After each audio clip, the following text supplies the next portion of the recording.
What's going on, guys? It's Cimoooooooo. So today I'm bringing to you my top 5 competitive budget decks for the November 2018 format. We're in a really crazy time right now because not only is there a very powerful FTK roaming around in the format, but if you want to play some of the top tier decks, you're looking to shell out an exorbitant amount of money to do so. I mean, Danger FTK is going to run you a ton, Sky Striker is going to run you a ton, Thunder Dragons is probably the most expensive of the 3, and these are pretty much the 3 best decks of the current format, so it's looking a little bit rough for budget players, which is why I wanted to make this video. I'm going to be presenting to you 5 decks that you can build both the main and the extra deck for about $100 to $150. Now, I know budget is a relative term, but if you want to play the game competitively, you have to shell out a little bit of money just to make sure you have the right tools at your disposal. Now, before we get into the decks, if you haven't already, be sure to subscribe to the channel and hit that notification bell so you don't miss a single upload. And if you really love these top 5s or any of the other content that I produce on this channel, then consider supporting me on Patreon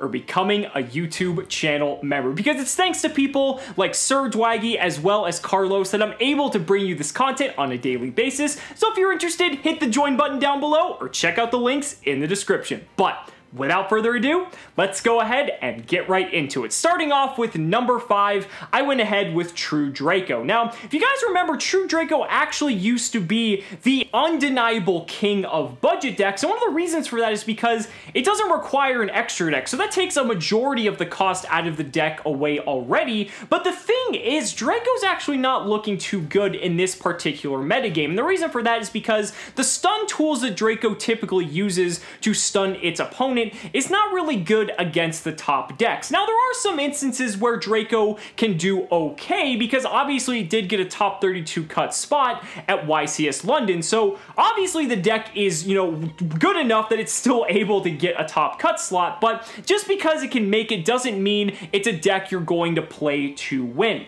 Draco just doesn't really have a lot of good favorable matchups at the moment, with Thunder Dragon pretty much roaming around in the format, as well as stuff like the FTK, which if you're going up against the FTK playing Draco, you're not going to be playing hand traps because you're playing stuff like Card of Demise, which means you have a 0% chance to probably win that matchup unless you win the die roll and go first, so that's not exactly something that just bodes too well in your favor. So for this reason, I put it at number 5. It's still good enough to, hold its own, but at the same time, it just has a lot of bad things going for it at the moment, at least compared to the prior format, so, it's okay, but it's one of the best, most affordable decks on this entire list, so I had to give it some credit where credit is due.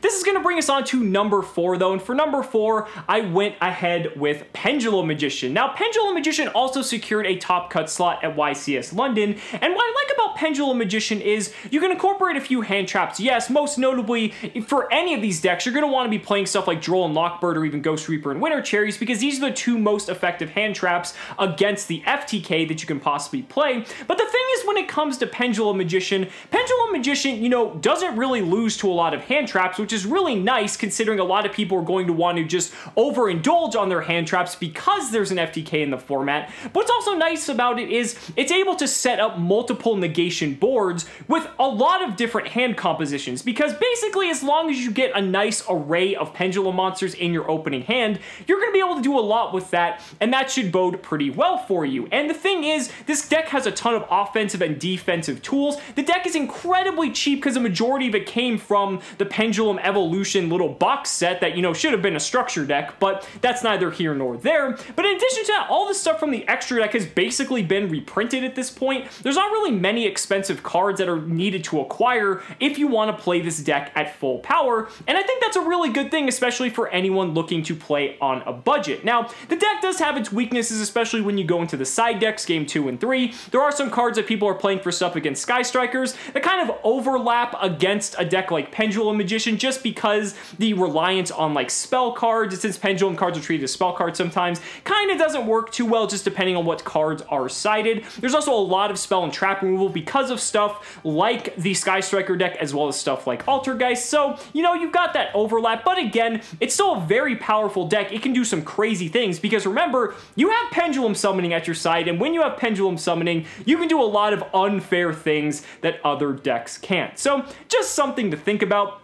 That is going to take us on to our number 3 slot though, and for number 3, I went ahead with Gem Knight FTK. Now, this is another FTK deck, and I know I'm not exactly a proponent of FTKs, however, it's kind of one of those fight fire with fire situations. You know, there's an FTK in the format a lot of people are playing, and if you can't afford to play the FTK, well, why not play an FTK of your own that's also incredibly cheap? And what's nice about Gem Knight FTK is that while it isn't as resilient as something like the Danger Dark World FTK, it's still rather resilient in its own right. You're still able to FTK with this deck with just 2 cards. There's a multitude of ways you can do it with 3 and even more, but in addition to that, you can play cards like Magical Midbreaker Field, which basically makes your plays even further just impregnable to all the hand traps that your opponent may have. There's just a lot of really good things that Gem Knight FTK has going for it, especially at the price point, because the big drawback of a deck like Gem Knight FTK is that if you don't kill your opponent, you're kind of going to a situation where you're playing a Gem Knight deck, which